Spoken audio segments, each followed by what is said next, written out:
Hi friends, ये हमारा तीसरा वीडियो है फंडामेंटल राइट्स के ऊपर।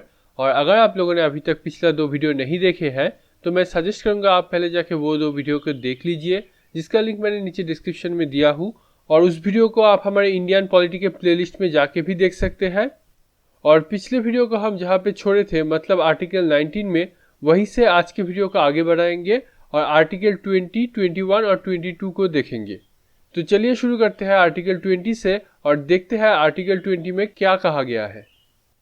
आर्टिकल 20 किसी भी पर्सन को आर्बिट्ररी और एक्सेसिव पनिशमेंट के हाथ से बचाता है, चाहे वो पर्सन सिटीजन हो या फिर फॉरेनर या फिर कोई लीगल पर्सन, जैसे कि कोई कंपनी या फिर कॉरपोरेशन। और इसके लिए आर्टिकल 20 में 3 डायरेक्शन दिया गया है। चलिए एक एक करके देखते हैं। पहला है no ex post facto law. यहाँ पे कहा गया है तब तक किसी पर्सन को सजा नहीं दिया जा सकता जब तक वो कोई एक एस्टेब्लिश्ड लॉ को तोड़ ना दे। इसका क्या मतलब है, चलिए एक एग्जाम्पल से समझने की कोशिश करते हैं। जैसे कि पहले के ज़माने में राजा महाराजा शिकार पे निकलते थे और वो लोग शेर का शिकार करते थे, या फिर जो लोग जंगल के पास रहते थे उनके बस्ती में शेर आ जाता था तो वो उसे मार देते थे। लेकिन आज के ज़माने में शेर का नंबर बहुत ही घट गया है और हम शेर को बचाना चाहते हैं, इसलिए हमने बहुत सारा बायोस्फीयर रिजर्व, टाइगर रिजर्व भी बनाए हैं। तो आज के ज़माने में अगर कोई शेर का शिकार करेगा तो उसे सज़ा मिलेगा। अब मुझे नहीं पता कि शेर को बचाने के लिए हमने कानून कब बनाया और उसमें क्या क्या प्रोविज़न है, लेकिन मान लीजिए कि 1950 में ऐसा लॉ लाया गया था कि अब से अगर कोई शेर का शिकार करेगा तो उसे सज़ा मिलेगा, और सज़ा होगा 50,000 रुपये का जुर्माना और साथ में 10 साल का जेल। अब एक्स पोस्ट फैक्टो लॉ कैसे काम करता है मैं आप लोगों को समझाता हूँ इस एग्जाम्पल से। मान लीजिए 1950 के बाद किसी ने शेर का शिकार कर दिया तो उसे सज़ा होगा, लेकिन सिर्फ उतना ही सज़ा होगा जितना यहाँ पे कहा गया है, मतलब 50,000 रुपये का जुर्माना होगा, साथ में 10 साल का जेल। ऐसा नहीं है कि उसे सीधा ले जाके फांसी ही दे दिया। और दूसरा, ये लॉ तो आया 1950 में। अब किसी तरीके से जो अथॉरिटीज़ है उन्हें पता चल गया किसी के थ्रू कि एक इंसान जंगल के पास रहता था और वो 1930 में एक शेर का शिकार कर दिया था। तो ऐसा नहीं होगा कि उस इंसान को आप पकड़ के लाके आप सज़ा दे दे कि आप तुम्हें जेल में जाना होगा और 50,000 रुपये जुर्माना भी भरना पड़ेगा, क्योंकि वो जब शेर को मारा था तो ऐसा कोई कानून नहीं था। और एक्स पोस्ट फैक्टो लॉ ये भी कहता है कि पास्ट में किया गया कोई इवेंट को आप प्रेजेंट की एक लॉ से जज नहीं कर सकते। और ये जो सेफगार्ड मिला हुआ है ये सिर्फ क्रिमिनल लॉस के लिए ही लागू होता है, सिविल लॉ या फिर टैक्स लॉ के लिए लागू नहीं होता है। चलिए अब दूसरा डायरेक्शन के बारे में बात करते हैं, जो कि है नॉन डुअल जेपर्डी। यहाँ पे कहा गया है एक ही क्राइम करने के लिए किसी भी इंसान को एक से ज़्यादा बार सज़ा नहीं हो सकता।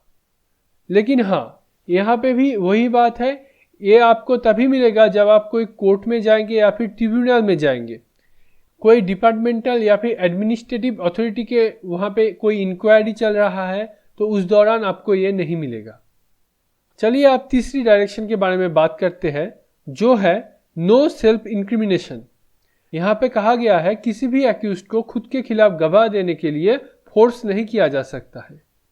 इसे आप लोग काफ़ी सारे मूवीज़ में भी शायद देखे होंगे कि जेल में दिया हुआ गवाह को कोर्ट में नहीं माना जाता है, तो वो इसीलिए है।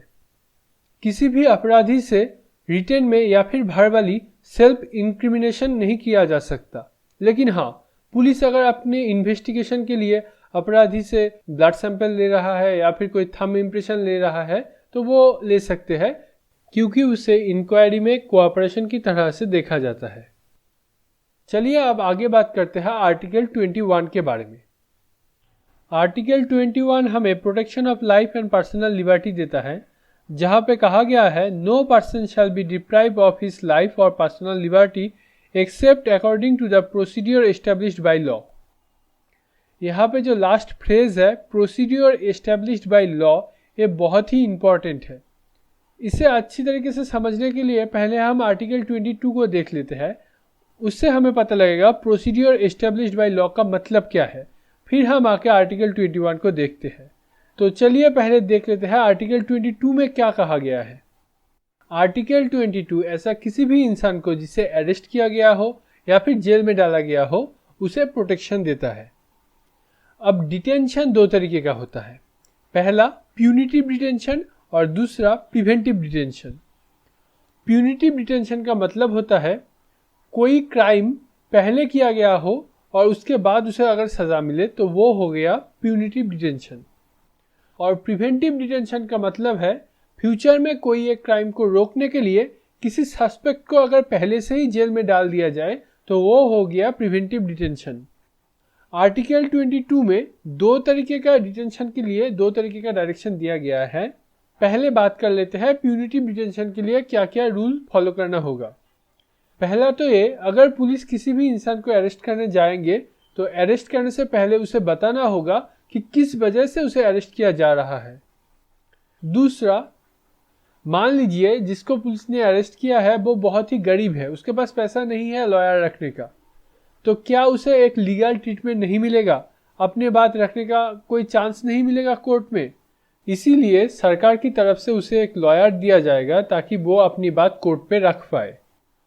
और तीसरा, किसी भी इंसान को अरेस्ट करने के 24 घंटे के अंदर उन्हें मजिस्ट्रेट के पास ले जाना होगा। अगर मजिस्ट्रेट को लगेगा कि हाँ इस इंसान का सज़ा और बढ़ाना चाहिए, तब वो कहेंगे कि इसे और इतने दिनों के लिए जेल में रखिए, फिर उसे जेल में रखा जाएगा। और अगर उन्हें लगेगा कि नहीं इस इंसान को तो सज़ा नहीं मिलना चाहिए, तो तभी उस इंसान को छोड़ दिया जाएगा। लेकिन हाँ, इसमें जो 24 घंटे का वक्त दिया गया है उसमें ट्रैवलिंग टाइम को इंक्लूड नहीं किया गया है। तो ये सारा सेफगार्ड है प्यूनिटिव डिटेंशन के लिए। लेकिन कुछ केसेस में ये सारे सेफगार्ड्स एक इंसान को नहीं भी मिल सकता है, जब उसे अरेस्ट किया जाएगा कोर्ट के ऑर्डर के बाद, या फिर वो इनकम टैक्स देने से फेलियर हुए हैं ऐसे केस में। और ये सारे सेफगार्ड सिर्फ तभी मिलेगा जब वो कोई क्रिमिनल या फिर क्वासी क्रिमिनल नेचर का क्राइम करेगा, इसके सिवा नहीं मिलेगा। चलिए अब बात कर लेते हैं प्रिवेंटिव डिटेंशन में क्या क्या रूल्स फॉलो करना चाहिए। पहला तो ये, किसी भी इंसान को 3 महीने के लिए प्रिवेंटिव डिटेंशन में रखा जा सकता है। उसके बाद अगर उसे और दिनों के लिए प्रिवेंटिव डिटेंशन देना होगा तो पहले एक बोर्ड बनाना होगा जहाँ पे हाई कोर्ट के जज एक मेंबर होंगे, और फिर वो बोर्ड डिसाइड करेगा कि इस इंसान को और प्रिवेंटिव डिटेंशन मिलना चाहिए या नहीं। जिस भी इंसान को प्रिवेंटिव डिटेंशन में रखा गया है उसे क्यों रखा गया है ये उसे बताना होगा। लेकिन अगर पब्लिक ऑर्डर को मेंटेन करने के लिए इसे सीक्रेट रखना ज़रूरी होगा तो ना बताने से भी चलेगा। और उसके बाद उसे एक लीगल एड भी देना होगा। ये सारा सेफगार्ड है एक प्रिवेंटिव डिटेंशन के कैदी के पास। आर्टिकल 22 में पार्लियामेंट को भी कुछ पावर्स दिया गया है प्रिवेंटिव डिटेंशन के रिगार्डिंग, जिसमें से पहला है, ऐसा कौन सा सर्कमस्टेंसेस हो सकता है जब एक इंसान को बिना बोर्ड बिठाए 3 महीने से ज़्यादा प्रिवेंटिव डिटेंशन में रखा जा सकता है, ये तय करना। दूसरा, मैक्सिमम कितना दिनों तक प्रिवेंटिव डिटेंशन मिल सकता है किसी भी इंसान को। और तीसरा, एडवाइजरी बोर्ड इंक्वायरी के दौरान क्या क्या प्रोसीड्योर फॉलो करेंगे, ये सब कुछ पार्लियामेंट डिसाइड करेगा। Preventive detention related laws parliament भी बना सकता है और स्टेट लेजिस्लेचर भी बना सकता है। अगर डिफेंस, फॉरेन अफेयर और सिक्योरिटी ऑफ इंडिया की बात आए तो उस केस में पार्लियामेंट लॉ बनाएगा। और अगर security of state, maintenance of public order, maintenance of supplies and service essential to the community, अगर इन सारे टॉपिक से रिलेटेड प्रिवेंटिव डिटेंशन की बात आए तो पार्लियामेंट और स्टेट लेजिस्लेचर दोनों ही मिलकर लॉ बना सकता है। चलिए अब आर्टिकल 21 में जाते हैं और देखने की कोशिश करते हैं कि वहाँ पे क्या कहा गया है। आर्टिकल 21 हमारा लाइफ एंड पर्सनल लिबर्टी का प्रोटेक्शन करता है। अभी लाइफ का मतलब क्या होता है? सिर्फ सांस लेके जिंदा रहना को ही जिंदगी नहीं कहते।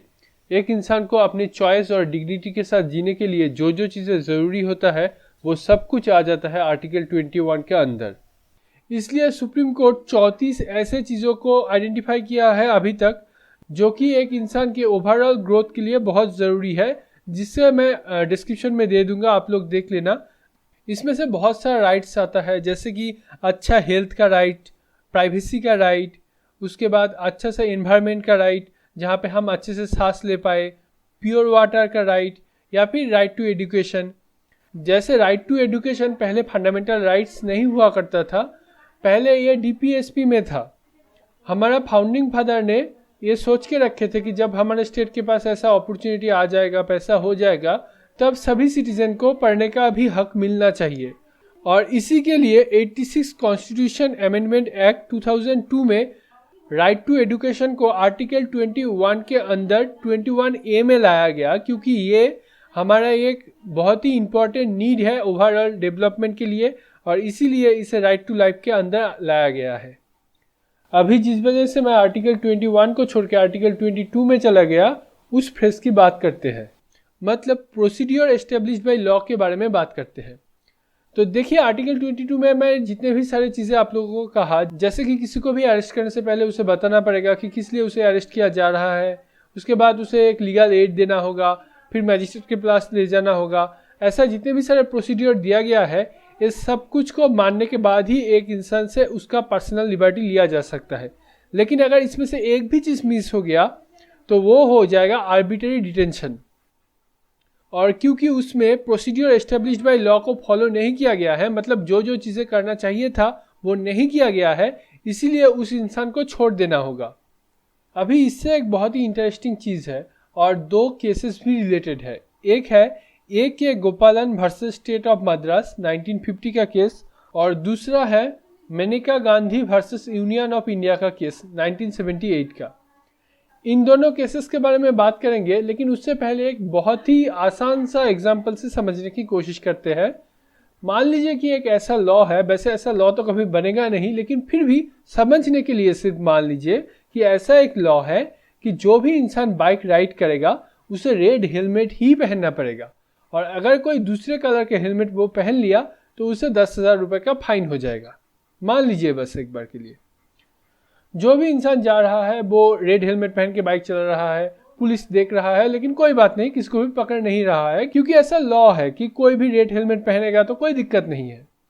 लेकिन मैं गलती से एक दिन ब्लैक हेलमेट पहन के चला गया और पुलिस ने मुझे पकड़ लिया और फिर मुझे चालान कर दिया 10,000 रुपये का।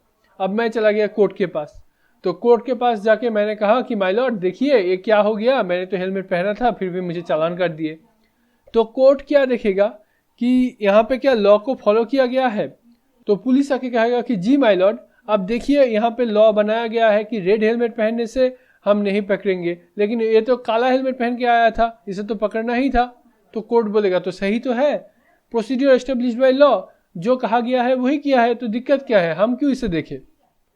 तो मैं कहूँगा कि ये कैसा बात हुआ, हेलमेट तो होता है सर के सेफ्टी के लिए, मैं चाहे लाल पहनूं, काला पहनूं, पीला पहनूं या फिर कुछ भी कलर का पहनूं, क्या फ़र्क पड़ता है, सर का तो सेफ्टी हो ही रहा है ना।